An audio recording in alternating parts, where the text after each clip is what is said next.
જય શ્રી કૃષ્ણ મિત્રો, આ વિડીયોમાં રામદેવ પીરની કથા સાંભળશું। દર મહિનાની સુદ પક્ષની બીજ રામદેવ પીરને સમર્પિત છે। દર બીજના દિવસે રામદેવ પીરના દર્શન કરવા, રામદેવ પીરની સ્તુતિ પાઠ ભજન કરવા, રામદેવ પીરના ગુણલા ગાવા, રામદેવ પીરની કથા સાંભળવાનો મહિમા છે। આજે મહા મહિનાની સુદ પક્ષની બીજ એટલે રામદેવ પીરને સમર્પિત છે। તો આજના શુભ દિવસે રામદેવ પીરની કથા સાંભળશું। જો આપને આ કથા પસંદ આવે તો વિડીયોને લાઇક શેર કોમેન્ટ કરી, ચેનલ પર નવા છો તો ચેનલ સબસ્ક્રાઈબ કરી બાજુમાં બેલ આઇકન પ્રેસ કરી દેજો। ધન્યવાદ। તો કથા શરૂ કરીએ। સ્મરણ કરીએ સુખ ઉપજે, ભજતા ભવ દુઃખ જાય, એવા પ્રતાપી પીર રામદે, મારા હૃદયે રહો સદાય। દિલ્હીના ગઢના કાંગરે જ્યારે મોગલ શાસન હતું ત્યારે ત્યાં એક તુવરવંશી રાજપૂતની આણ વર્તાતી હતી। એ અનંગપાળ બીજો તુવરવંશી રાજપૂત રાજસ્થાન સુધી એની આણ વર્તાઈ। છેક રાજસ્થાનમાં મેવાડથી મારવાડ, ઉમરગઢથી પોકરણગઢ સુધી એનો પ્રભાવ। રાજસ્થાની રાજપૂતોની અનેક શાખાઓ હતી, જેમાં હુંડા, પારકરા, જાડેજા, પઢિયાર, ચૌહાણ, છબાલા, બિહોલા તેમજ તુવરા વગેરે। તુવરવંશી અનંગપાળ રાજાને બે દીકરીઓ હતી, એક કમળાદેવી અને બીજી રૂપસુંદરી। કમળાદેવીના લગ્ન અજમેરના રાજનિવાસી સોમેશ્વર સાથે થયેલા। તેમના પુત્ર તે સમ્રાટ પૃથ્વીરાજ ચૌહાણ। બીજી દીકરી રૂપસુંદરીના લગ્ન કનોજના રાજનિવાસી વિજયરાજ સાથે થયેલા। તેમના પુત્ર તે જયપાલ કે જયરાજ। તે વિધર્મી મુસલમાન તેમજ વિલાસી સાથે વધુ રહે, જે અનંગપાળ રાજાને ન ગમે, તેથી તેઓ પૃથ્વીરાજને રાજપ્રહરી તરીકે નિયુક્ત કરે છે।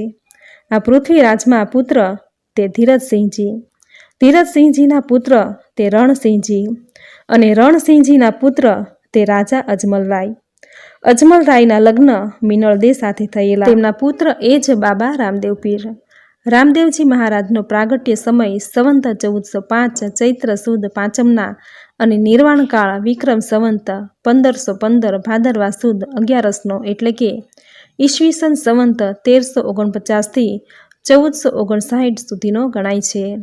ગુરુ બાળનાથ પાસેથી પરમ જ્ઞાનની પ્રાપ્તિ કરી તેમણે રાજા સોઢાની રાજકુંવરી નેતલદે સાથે લગ્ન કર્યા અને કહેવાય છે કે જેમ શ્રી કૃષ્ણે કુરૂપ કુબ્જાને સ્પર્શીને અનુપમ સૌંદર્ય આપ્યું, તેમ રામદેવજી મહારાજે રાણી નેતલદેની પંગુતા દૂર કરી તેને પરમ સૌંદર્ય આપ્યું।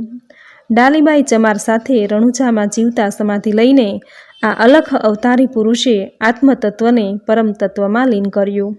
રામદેવજી મહારાજ એ દ્વારકાધીશના જ અંશ અવતાર તરીકે આજે પૂજાય છે।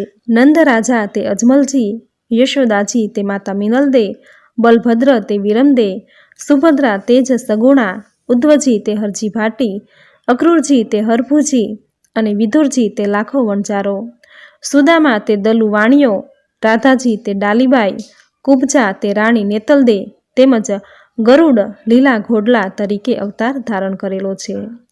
બાળપણથી જ રામદેવ પીર શૌર્ય અને કૌર્યના પ્રતીક અને પ્રતિનિધિ રહ્યા છે। રામદેવ પીરનું અવતારી કાર્ય નિષ્કલંક હોવાથી તે નકલંક દેવ તરીકે આજે પૂજાય છે। ભગવાન નકલંક શ્યામ સુંદર અલખધણી અવતાર ધારણ કરીને શ્વેત ઘોડે ચડીને આવશે। પાપીઓનો સંહાર કરીને કાલિંગાને મારીને કળિયુગને ઉત્થાપી સતયુગને સ્થાપશે। આ પ્રકારની ભજનવાણીને આગમવાણી કહે છે। ચોથા યુગમાં આ આલમધણી કાળિંગાને મારવા અર્થે 9 કરોડ દળ સાથે 5 પાંડવ, 5 કરોડ દળ સાથે પ્રહલાદ, 7 કરોડ દળ સાથે હરિશ્ચંદ્ર, 12 કરોડના દળ સાથે બલિરાજા આવશે। સાથે કરોડોની સંખ્યામાં હાથી, ઘોડા, રથ પણ આવશે। શ્વેત ઘોડે ચડીને આવશે। સાથે સિદ્ધ 84 88,000 ઋષિઓ નવનાથ સાથે નીકળશે। સ્થળનો નિર્દેશ કરતા જણાવે છે કે ચિત્તોડ, ચૌરી અને દિલ્હીમાં છાવણી નાખશે। હિન્દુ તુરક એક પ્યાલે પાણી પીશે અને જ્ઞાતિ ભેદ રહેશે નહીં, એમ બાબા રામદેવ પીર કહે છે। પછી કહે છે કે પશ્ચિમ દિશાએથી અલખધણી આવશે। તે 1.25 લાખ મણનું લોઢું ગાળીને તેની ઘાણી બનાવીને તેમાં કૂડા, કપટી, લોભી, લાલચુ અને પાપીને દળશે। સતવાદીઓને સન્માનશે, દુરીજનોને દામશે। તે સમયે નારીની સ્થિતિ દયનીય હશે। એક નરને 9 નારી હશે। નારીનું વેચાણ થશે, લોકો સ્વેચ્છારી ને સ્વચ્છંદી બનશે, પ્રકૃતિના ગુણધર્મો બદલાશે, પવાલે પાણી વેચાશે, પથ્થર ઉડે એવા પવન વાશે, ધરતી ત્રાંબાવળની થશે. આવી દુર્જીત પરિસ્થિતિમાં પરમેશ્વર શ્વેત ઘોડે ચડીને આવી કાળીંગડાને મારી મેઘડી કન્યાને પરણી સતયુગને સ્થાપશે. આ આગમવાણીમાં રામદેવજી મહારાજ કહે છે કે ચોથા યુગમાં હું આવીશ. એનો અર્થ એ પણ કરી શકાય કે રામદેવ પીર પોતે જ નકળંગ ધણી અવતાર તરીકે ધારણ કરશે. રામદેવ પીરે તેની જીવન યાત્રામાં ઘણા પરચાઓ પૂર્યા, જેવા કે વાણિયાનું જહાજ, સંકટથી બચાવવું, વાછરડાને જીવતો કરવો, આદુ રાક્ષસ તથા ભૈરવ રાક્ષસને મારવો વગેરેથી ચારે તરફ તેમનો જય જયકાર થવા લાગ્યો. રામદેવજીને મન ઊંચ નીચનો ભેદભાવ ન હતો. તેમણે લોકોના મનમાં ધર્મ પ્રતિ શ્રદ્ધા જાગૃત કરી. લોકોમાં ધાર્મિક ભાવના જાગૃત થવાના લીધે લોકો સુખી અને સમૃદ્ધ થયા. મક્કા સુધી તેમના પરચાઓના સમાચાર ફેલાયા. તેથી ત્યાંના 5 પીર બાબા રામદેવજીનો ચમત્કાર જોવા રણુજા આવ્યા. રસ્તામાં રામદેવજી જંગલમાં પોતાના સાથી સાવરની સાથે ઘોડાને ઘાસ ચરાવી રહ્યા હતા. બાબા રામદેવે પોતાના સાથીને કહ્યું કે હું હમણાં આવું છું. એમ કહીને તેઓ આગળ ચાલ્યા ગયા. અચાનક તેમના સાથીની દ્રષ્ટિ તે 5 પીર પર પડી. આ 5 પીરોની વેશભૂષા અને લંબાઈ પહોળાઈને જોઈને તે ગભરાઈ ગયો અને દોડતો દોડતો રામદેવજીની પાસે આવીને કહેવા લાગ્યો કે પ્રભુ, 5 મોટા વિચિત્ર માણસો આવ્યા છે. મેં આજ પહેલાં એને કદી જોયા નથી. ત્યારે ભગવાન રામદેવજીએ કહ્યું, એ મિત્ર સ્વાર્થિયા, તું ગભરાઈશ નહીં. તેઓ તો મહાન પીર છે, જેઓ મક્કાથી અહીં પધાર્યા છે. તે આપણા મોંઘા મહેમાન છે. ચાલો આપણે તેનું સ્વાગત કરીએ. રામદેવજી તેને લઈને 5 પીરોની પાસે આવ્યા, પરંતુ તેમનો સાથી ગભરાઈને ત્યાંથી ચાલ્યો ગયો. તેણે જઈને પોતાની માતાને આ બધી વાત કહી કે આપણા ગામમાં મક્કાથી 5 પીર પધાર્યા છે. એ રામદેવજી સાથે ઝઘડો ન કરે તો સારું, એની મને બીક લાગે છે. આમ તે બીકથી એટલો બધો ડરી ગયો કે તેની માતાએ તેને ઓરડામાં બંધ કરી દીધો. પરંતુ એ ઓરડામાં એક સાપ હતો, જે આ સ્વાર્થિયાને કરડી ગયો. સ્વાર્થિયો ચીસો પાડતો ત્યાં જ ઢળી પડ્યો. તેનો રડવાનો અવાજ સાંભળીને તેની માતાએ ઓરડો ખોલીને જોયું તો સ્વાર્થિયો મરેલો પડ્યો હતો. તે જોઈને તેની માતા ભારે જોર જોરથી કલ્પાંત કરવા લાગી.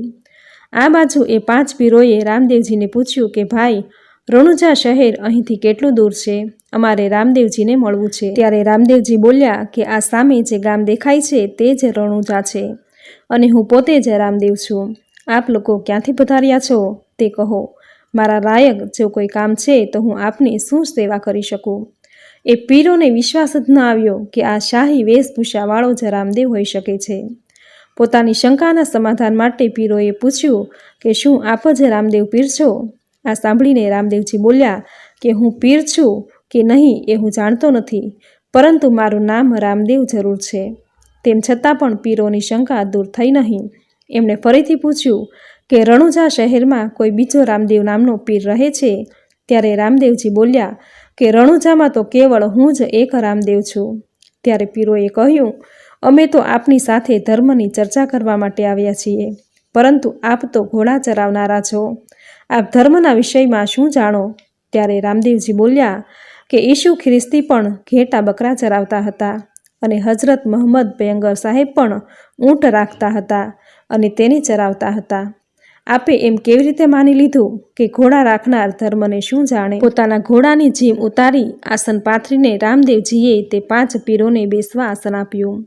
પીરોએ પીપળીના ઝાડથી 5 દાંતણ તોડી દાંત સાફ કર્યા, પછી તેને જમીનમાં દાટી દીધા. એ 5 દાંતણ 5 પીપળના ઝાડ બની ગયા. આ રીતે 5 પીરોએ 5 પીપળી ઉગાડીને ચમત્કાર કરી દીધો. આ પ્રથમ ચમત્કાર પીરોએ રામદેવ પીરને બતાવ્યો. ત્યાર પછી 5 પીરો ગાડા પર સવાર થઈને રણુજા શહેર તરફ ચાલી નીકળ્યા. તેની પાછળ રામદેવજી પણ પોતાના ઘોડા પર બેસીને ત્યાં જવા રવાના થયા. તડકો ખૂબ પડતો હોવાથી પીરોએ પોતાના ચમત્કારથી એક ચાદરને આકાશમાં ઉછાળીને પોતાના પર છાંયડો કરી દીધો.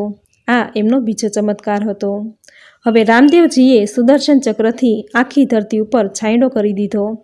તેમ છતાં પણ અભિમાની 5 પીર રામદેવજીની શક્તિને ઓળખી શક્યા નહીં. એટલામાં સ્વાર્થિયાની માં રડતી રડતી રામદેવજીના ચરણોમાં પડીને બોલી કે પ્રભુ, આપના મિત્ર સ્વાર્થિયાને સાપે ડંખ માર્યો છે. આપ તેના પ્રાણની રક્ષા કરો. આ સાંભળીને રામદેવજીએ 5 પીરોને સાથે લઈને સારથિયાના ઘરે ગયા. તેમણે 5 પીરોને પ્રાર્થના કરી કે આ મારો મિત્ર છે, આપ તેને જીવતો કરી દો. આપની અમારા સૌ પર ભારે કૃપા થશે.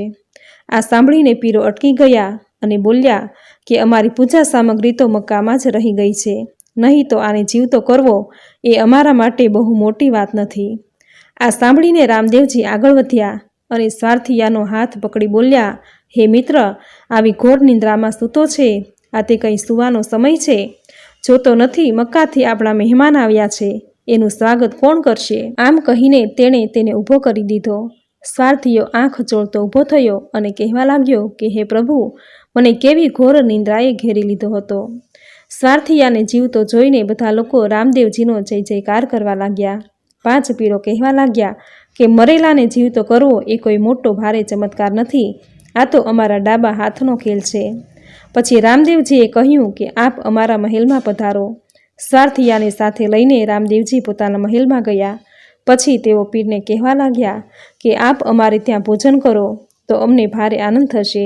પીરજી કહેવા લાગ્યા કે રામદેવજી, અમારા ભોજનના વાસણો તો અમે મક્કા જ ભૂલીને આવ્યા છીએ, બીજા વાસણોમાં અમે ભોજન નથી કરતા. આ સાંભળીને રામદેવજીએ લાંબો હાથ કરીને એ જ ક્ષણોમાં 5 કટોરા એમના હાથમાં આવી ગયા. આ ચમત્કાર જોઈને 5 પીરો રામદેવજીની વાહ વાહ કરવા લાગ્યા. 5 પીરોએ રામદેવજીને મહાપીરની પદવી આપી અને પછી પોતાના વતન મક્કા પાછા ચાલ્યા ગયા.